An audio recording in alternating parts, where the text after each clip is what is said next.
Hello and welcome. आज हम देखेंगे स्टैंडर्ड 12th इंग्लिश मीडियम के सब्जेक्ट कंप्यूटर स्टडीज़ में chapter number 1 creating HTML forms using composer. चलिए स्टार्ट करते हैं। सबसे पहले introduction. Well organise structure design to input the required data and information of website is called form. Form in HTML is a container. जो भी हमारा form होगा उसको हम कंटेनर के नाम से जानेंगे, उसको हम कंटेनर भी कह सकते हैं। Form is use to collect different kinds of input from the users. HTML form contains the following elements: label, checkbox, text input field, radio button, submit button, reset button and many more. ये सारे elements हम form के अंदर हम ले सकते हैं। Form can be designed easily using HTML tag. HTML stands for Hypertext Markup Language, जिसके बारे में हमने स्टैंडर्ड 10th कंप्यूटर के अंदर भी हमने डिटेल्स में देखा हुआ है। Following 4 elements are used in a form. सबसे पहले हमें फॉर्म बनाने के लिए फॉर्म क्रिएट करना पड़ेगा, तो उसके लिए हम यूज़ करेंगे फॉर्म एंड /form टैग। फिर input, text, password, checkbox, etc. elements are used in input. Text area and slash text area tag से हम text area create करेंगे। Select an option, तो select an option tag के through हम create करेंगे। Form elements. The form element is used to create an HTML form. The tag form and /form is used to implement various form element. Form element uses two attributes. One is action and the second is method. First one is action. The action attribute is used to specify where to send the form data when the form is submitted. Action क्या करेगा? जो भी हम form के अंदर details हमारी या फिर जो भी हमारी रिगार्डिंग्स डिटेल होगी वो हम फिलअप करेंगे, तो वो सारे डेटा हमें कहाँ पे मूव करने हैं उसकी जानकारी वो एक्शन करेगा। It takes a file name as a value, और वो वैल्यू के ज़रिए वो वैल्यू अपनी क्या लेगा, अब कोई भी फाइल का नाम। This file is open when the users click on the submit button after filling the data in the form. और ये जो हमने फाइल बनाई है वो फाइल वो कब खुलेगी, जब भी हम एग्जिस्टिंग फॉर्म के ऊपर जो भी हमारी डिटेल्स है वो हम सारे फिलअप करके सबमिट बटन पे क्लिक करेंगे, तब जाकर ये फाइल क्या होगी, हमारी ओपन होगी। जो भी हमने एक्शन के अंदर लिखी हुई होगी वो फाइल हमारी ओपन होगी। Second is method. It specifies the HTTP that is hypertext transfer protocol method to be use when sending the data. Method के अंदर होगा जो भी हमारा डेटा सेंड करेगा वो सेंड करेगा HTTP प्रोटोकॉल के थ्रू। The method attribute can take 2 values. यहाँ पे मैथड की 2 वैल्यूज है। First is get and the second is post. The default value for the method attribute is get. अगर आप कोई भी मैथड सिलेक्ट नहीं कर रहे हो तो वहाँ पे क्या होगी, बाय डिफॉल्ट आपको गेट मैथड मिलेगी। तो देखते हैं गेट मैथड के अंदर क्या है। तो get method retrieves the data from the form and send it to the server by attaching it at the end of the URL.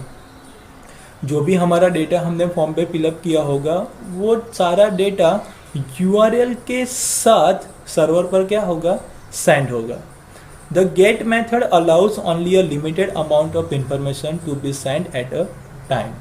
और get method at a time limited amount के through ही वो क्या करेगी, हमारी information server पर send कर पाएगी। यानी कि ऐसा भी हो सकता है कि आपकी पूरी डिटेल सर्वर पर ना भी स्टोर हो। Second is post method. In the post method the data is send as a block through the HTTP transaction. यहाँ पे सर्वर पर डेटा ब्लॉक के थ्रू जाएगा। जो भी हमारा डेटा होगा वो ब्लॉक के थ्रू HTTP ट्रांजेक्शन से सर्वर पर मूव होगा। The data is included in the body of the request and the post method does not have any restriction of the data length. यहाँ पे उसका मेन फीचर्स कि post method अगर हमने select की है तो हमारी जितनी भी इंफॉर्मेशन होगी सारी इंफॉर्मेशन वो क्या होगा, सर्वर पर स्टोर कर पाएगा। यहाँ पे डेटा लेंथ की कोई भी टाइप की इंफॉर्मेशन लिमिटेड नहीं है। नेक्स्ट टॉपिक है हमारा input element. The input element are use to insert various field in the form. Some of the examples are below. Text box, it is use to enter data like user name, user email ID etcetera, जहाँ पे हम अपना नाम, first name, last name, middle name सब कुछ लिखना होता है तो वहाँ पे हम टेक्स्ट बॉक्स यूज करेंगे। Second one is password, it is use to enter password and characters type in the password field are not display to the user. हम जो भी पासवर्ड वहाँ पे एंटर करेंगे, अगर हमने पासवर्ड का टेक्स्ट लिया हुआ है एलिमेंट, तो वहाँ पे जो भी हम टेक्स्ट लिखेंगे वो सारी इनविजिबल होगी। डैट मीन्स जो भी हमारा बाय डिफ़ॉल्ट वो डॉटेड वाला जो भी हम टेक्स्ट लिखते हैं और डॉटेड सिंबल आता है, वही सिंबल्स के थ्रू आप वहाँ पे भी पासवर्ड लिख सकोगे। Next, radio button, it is use to select only one item from the given group of the item in the form.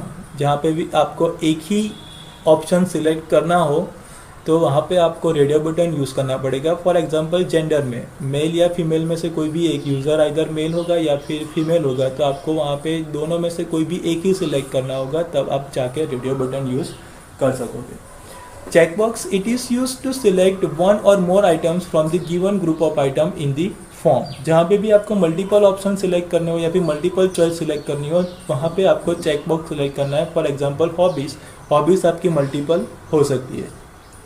Next, submit button, it is use to send the values of data enter in the form. जब भी आप पूरा form fill up करके नीचे submit या फिर enter button पे click करोगे तो जो भी आपने इन्फॉर्मेशन फिलअप की होगी वो सारी इन्फॉर्मेशन वो क्या करेगा, सर्वर पर सेंड करेगा। And the reset button, it is used by user to replace the data values enter in the form by its default value or by blank space। अगर आप फॉर्म फिलअप करे हो और फिर बाद में आपको नहीं करना फॉर्म फिलअप या फिर कुछ प्रॉब्लम्स आया, इन्फॉर्मेशन आपके पास अधूरी थी, तो वहाँ पे आपको रीसेट बटन पे क्लिक करना है। अगर आपने रीसेट बटन पे क्लिक किया तो वो जो भी आपने इन्फॉर्मेशन फिलअप की होगी वो सारी इन्फॉर्मेशंस वहाँ पे रिप्लेस हो जाएगी बाय इट्स डिफ़ॉल्ट वैल्यू। जो भी डिफ़ॉल्ट वैल्यू पहले से ही टेक्स्ट बॉक्स या फिर जहाँ पे भी डिफ़ॉल्ट वैल्यू लिखी हुई होगी वहाँ पे वो डिफ़ॉल्ट वैल्यू से रिप्लेस हो जाएगी या फिर वहाँ पे ब्लैंक स्पेस आ जाएगी, यानी कि वहाँ पे कुछ भी लिखा हुआ नहीं होगा। The tag input and slash input is use to implement the input element. अगर आपको कोई भी एलिमेंट इंसर्ट करना हो तो वो आपको इनपुट टैग के थ्रू एलिमेंट इंसर्ट करना है। The input tag has different attributes like type, name and values. The type attribute of the input element specifies the field that is to be created in the form. Type attribute आपको बताएगा कि आपको कौन सा input element use करना है, text box use करना है, पासवर्ड यूज़ करना है, रेडियो बटन, चेक बॉक्स, आपको क्या यूज़ करना है, उसके लिए आपको वहाँ पे टाइप एट्रीब्यूट में उसको लिखना है। The name attribute specifies the name to be used for the field in the form. अब जो भी इनपुट एलिमेंट ले रहे हो वो इनपुट एलिमेंट को आपको एक नाम देना है, तो वो नाम देने के लिए यहाँ पे आपको नेम एट्रीब्यूट यूज़ करना है। And the value attribute specifies the default value of the field in the form. और जो भी आपने एलिमेंट दिया है उसको अगर आपको बाय डिफ़ॉल्ट वैल्यूज़ वहाँ पे आपको देनी हो तो वहाँ पे आप वैल्यू एट्रीब्यूट के अंदर आपको वो वैल्यू देनी होगी। The type attribute of the input element specifies the field that is to be created in the form. Next topic है text area element. चलो देखते हैं। Text area element allows multi-line text input. Text area आपको multi-line inputs करने की facilities allow करेगा। The tag text area and slash text area is use to implement the text area element. अगर आपको text area element create करना है तो आपको टेक्स्ट एरिया टैग यूज करनी है। It allows entering unlimited number of characters, unlimited numbers के अंदर आप कैरेक्टर्स इंसर्ट कर सकोगे। It can be use to enter comment, report और a long description of a product. Text area element कहाँ पे यूज़ होगा, तो कोई भी कमेंट आपको यूज़ करनी है, एक रिपोर्ट करना हो या फिर लॉन्ग डिस्क्रिप्शन किसी प्रोडक्ट के बारे में आपको लिखना हो, तब जाकर आप यहाँ पे टेक्स्ट एरिया एलिमेंट यूज़ कर सकते हो। The size of a text area element can be specified using the rows and cols attribute. आपको टेक्स्ट एरिया एलिमेंट कितनी हाइट और विड्थ के अंदर चाहिए उसको स्पेसिफिकेशन देने के लिए आपको रोज एंड कॉल्स देना पड़ेगा। तो उतने रोज एंड कॉल्स के मुताबिक वो क्या होगा, टेक्स्ट एरिया एलिमेंट आपको वहाँ पे देखने को मिलेगा। नेक्स्ट है सिलेक्ट एंड ऑप्शन एलिमेंट। तो drop down menu is use when it is not necessary to display all option on the screen. जहाँ पे भी हमें लगता है कि पूरे जो भी हमारे ऑप्शन है वो स्क्रीन पे दिखाने की ज़रूरत नहीं है, वहाँ पे हमें ड्रॉप डाउन मेनू का यूज़ करना है। ड्रॉप डाउन मेनू बनाने के लिए आपको select and slash select tag का यूज़ करना है। The option element is use to specifies the values that are to be display in the menu. और ड्रॉप डाउन लिस्ट आपने बना दिया, मगर ड्रॉप डाउन लिस्ट के अंदर आपको जो भी वैल्यूज़ बनानी है वो वैल्यूज़ इंसर्ट करने के लिए आपको ऑप्शन टैग का यूज़ करना होगा। और वो वैल्यू इंसर्ट करने के लिए option and slash option tag आपको यूज़ करना पड़ेगा। और इन दोनों के बीच आप जो भी वैल्यूज़ लिखोगे वो वैल्यूज़ ड्रॉप डाउन मेनू के अंदर क्या हो जाएगी, इंसर्ट हो जाएगी। नेक्स्ट है use of IDE to be create a form. Creating a form using HTML tag is a tedious process. जो भी हम HTML टैग्स के थ्रू हम कोई भी वेब पेज बना रहे हैं या फिर हमारा फॉर्म बना रहे हैं वो थोड़ा बोर सा हो जाता है, बहुत बोरिंग लगता है बनाने के लिए। A simpler method is to use an IDE that is integrated development environment. तो उसका प्रॉब्लम का सॉल्यूशन है कि हम IDE मेथड का हम क्या करें, यूज़ करें। An IDE is a software application that provides complete facilities to programmer to develop software. IDE क्या है, तो एक टाइप का सॉफ्टवेयर है जो प्रोग्रामर को पूरी फैसिलिटीज़ देता है कि वो आसानी से सॉफ्टवेयर को क्या कर सके, डेवलप कर सके। IDE provides GUI that is graphical user interface, text or code editor, a compiler, a interpreter and a debugger. IDE text editor हम प्रोवाइड कर सकते हैं, कंपाइलर है, इंटरप्रेटर है, डिबगर है, कोई भी एरर है हमें या फिर एरर हमें चेक करनी है, प्रोग्राम सही तरीके से चल रहा है या नहीं चल रहा है, वो सारी चीज़ें हम IDE के थ्रू हम चेक कर सकते हैं। यहाँ पे कुछ एग्जांपल दिए हैं IDE के। Composer, Eclipse, JBuilder and NetBeans are all the example of the some of open source IDE। तो बहुत सारे IDE सॉफ्टवेयर अवेलेबल है, मगर उनमें से कुछ ही यहाँ पे एग्जांपल्स दिए जिनमें से हमें कंपोजर के बारे में हमें डिटेल्स में जानकारी लेनी है।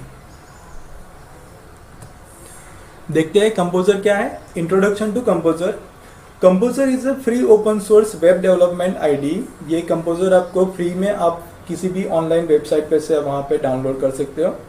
It is a complete web authority system which integrates web page development and web file management। ये आपको वेब पेज क्रिएट करने में पूरी सहायता करेगा। It provides a web page editor which has a simple graphical interface known as a WYSIWYG,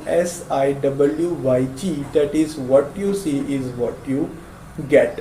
आप जैसा web page यहाँ पे क्रिएट करना चाहो वैसा वेब पेज आप यहाँ पे क्रिएट कर सकते हो, और जैसा आपने क्रिएट किया होगा वैसा ही वेब पेज आपको वेब पेज दिखने वाला है। यानी कि आप जो भी क्रिएट करोगे सर्वर पे या फिर वेबसाइट पे वही तरीके का वेबसाइट आपको दिखने को मिलेगा। The user can also edit the web pages by using the source code and making changes. अगर वेब पेज के अंदर आपको कोई भी टाइप का चेंजेस करना हो या फिर कोई भी टाइप का एडिटिंग करना हो तो वो आप आसानी से यहाँ पे कर सकोगे। Composer incorporates a site manager which gives rapid access to the file on both local machines and the remote server. Composer इतना फ्रीली सॉफ्टवेयर है कि आप यहाँ पे कहीं पे भी आपने बनाया हुआ सॉफ्टवेयर कहीं पे भी आप यूज़ कर सकते हो। ज़रूरी नहीं है कि उसके रिगार्डिंग्स आपको वो सॉफ्टवेयर इंस्टॉल करना है या नहीं करना है, बस सिर्फ कंपोजर इंस्टॉल होना चाहिए। तो आप एक प्लेटफॉर्म यानी कि एक मशीन से बना हुआ कोई भी आपकी प्रोजेक्ट या फिर आपकी वेबसाइट दूसरे मशीन पे आसानी से रन कर सकोगे। It also supports the use of styles through cascading style seat. यहाँ पे हम डिफरेंट स्टाइल्स का भी हम यूज़ कर सकते हैं। कास्केडिंग स्टाइल सीट यानी कि CSS के थ्रू हम कर सकेंगे। CSS के बारे में हम चैप्टर नंबर 2 में हम देखेंगे कि CSS क्या है। चैप्टर नंबर 2 में पूरी डिटेल्स आपको मिलेगी। मेनू बार हैज़ अ 3 टूल बार। सबसे पहला composition tool bar. It is use for the following: create a new file, open a file, save a file, publish a website. ये सारा काम करने के लिए आपको कंपोजिशन टूल बार का यूज़ करना है। फिर format tool bar 1। It is use for to format the text and add bullets और नंबरिंग। आपको वहाँ पे टेक्स्ट को फॉर्मेट करना हो या फिर उसको बुलेट देना हो कोई भी टेक्स्ट को, या फिर नंबरिंग देना हो, तो वो आपको वहाँ पे फॉर्मेट टूल बार 1 पे उसके ऑप्शंस मिलेंगे। And format tool bar 2, it is use for to perform similar formatting operation.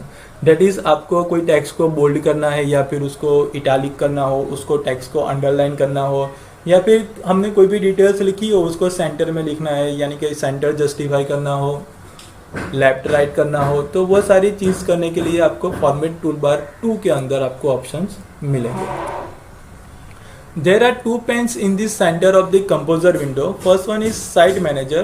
Site Manager is a powerful tool used to navigate within the site or between the sites. To close the Site Manager pane, click on Close button और press F9. अगर आपको Site Manager बंद करना हो तो वहाँ पे Close button है, वहाँ पे क्लिक करो, या फिर F9 प्रेस करोगे कीबोर्ड पे से तो भी वो Site Manager बंद हो जाएगा। Blank Web Page यानी कि page pane. The page pane shows a blank untitled page.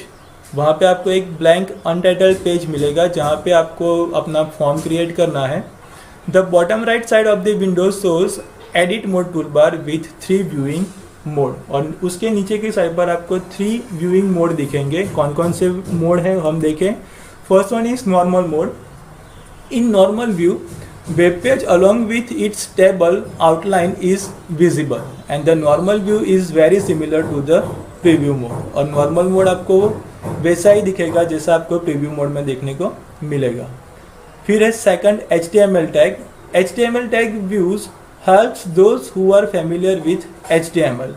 A yellow marker is used to indicate the start tag for the all elements। Clicking on a marker select the highlight whole of the elements. वहाँ पे आपको जो भी HTML tag आपने लिए हुए होंगे उसके अराउंड येलो मार्क होगा, और आपको वो मार्कर जो भी आपको सिलेक्ट करना है तो वो मार्कर पे आप सिलेक्ट करोगे तो पूरा इनपुट एलिमेंट्स आपको क्या होगा, सिलेक्ट होके दिखाएगा, यानी कि वो हाईलाइट होगा। And the last is preview. The preview mode offers the page view as screen in the browser. In the preview mode, the script do not run and therefore their effects will not be seen. The link also does not operate in the preview mode। आपने web page कैसा बनाया है वो सारा preview आपको preview mode के अंदर दिखेगा। यहाँ पे आपने जो भी इफेक्ट्स या फिर जो भी एलिमेंट आपने इंसर्ट किए है उसके ऊपर आप कोई भी टाइप का एडिटिंग नहीं कर सकोगे। ये सिर्फ आपको वन टाइप ऑफ डिस्प्ले ही है कि आपका वेब पेज सर्वर पर या फिर आप जब भी ऑनलाइन करोगे अपनी वेबसाइट तब ऐसा दिखने वाला है। तो यहाँ पे आप कोई भी टाइप का एडिशन या फिर आपकी वेबसाइट का चेक नहीं कर सकोगे। आपको जो भी चेक करना होगा वो ब्राउज़र के अंदर जाकर ही चेक करना पड़ेगा। The left side of the page shows 3 tab. First one is design tab. It is use to design the web page. Design करने के लिए हम डिज़ाइन टैब का यूज़ करेंगे। Split tab, it displays the HTML source of the current element. हमने जो भी elements लिए होंगे उसके रिगार्डिंग हमें कोई भी सोर्स देखना हो तो हम स्प्लिट टैब करके डिज़ाइन टैब एंड HTML जो भी सोर्स कोड होगा उन दोनों को एक साथ एक ही स्क्रीन पे हम देख सकेंगे। And the last one is source tab. It allows all details of the HTML code which helps in editing the source code. हमने जो भी फॉर्म पे जितने भी इनपुट एलिमेंट्स लेके हमने फॉर्म क्रिएट किया हुआ है तो वो सारे एलिमेंट्स का जो भी हमें सोर्स कोड देखना हो, यानी कि उसका बैकग्राउंड देखना हो, सोर्स देखना हो, तो हम सोर्स टैब में जाकर हम देख सकेंगे। और यहाँ पे हमें जो भी एडिटिंग करना हो तो वो हम सोर्स टैब के अंदर एडिटिंग कर सकेंगे। In composer save the web page with the .html और .htm एज अ एक्सटेंशन। आपको यहाँ पे जो भी आप वेब पेज बना रहे हो उसको आपको सेव करना हो तो पीछे आपको .html एक्सटेंशन लिखना है या फिर .htm एक्सटेंशन लिखना कंपलसरी है। उसके विदाउट आपको पूरी इंफॉर्मेशंस नहीं मिलेगी या फिर आपका जो भी वेब पेज होगा वो ब्राउज़र पे रन नहीं होगा। फॉर एग्जांपल यहाँ पे मैंने लिखा हुआ है अंकित.html और अंकित.htm। डैट इज़ यहाँ पे अंकित क्या है, मेरी फाइल का नाम है। मैंने जो भी वेब पेज बनाया हुआ है वो वेब पेज का नाम है यहाँ पे अंकित, और पीछे .html वो मेरा एक्सटेंशन है। आप यहाँ पे कोई भी एक्सटेंशन ले सकते हो, .html या फिर .htm कोई भी चलेगा, मगर एक्सटेंशन लिखना कंपलसरी है। देखते हैं कंपोज़र कैसा दिखता है। तो इंटरफेस ऑफ कंपोज़र, ये कंपोज़र की मेन विंडो है। यही आपको कंपोज़र पे पूरा वेब पेज बनाने हैं कि जैसे कि आप देख सकते हो।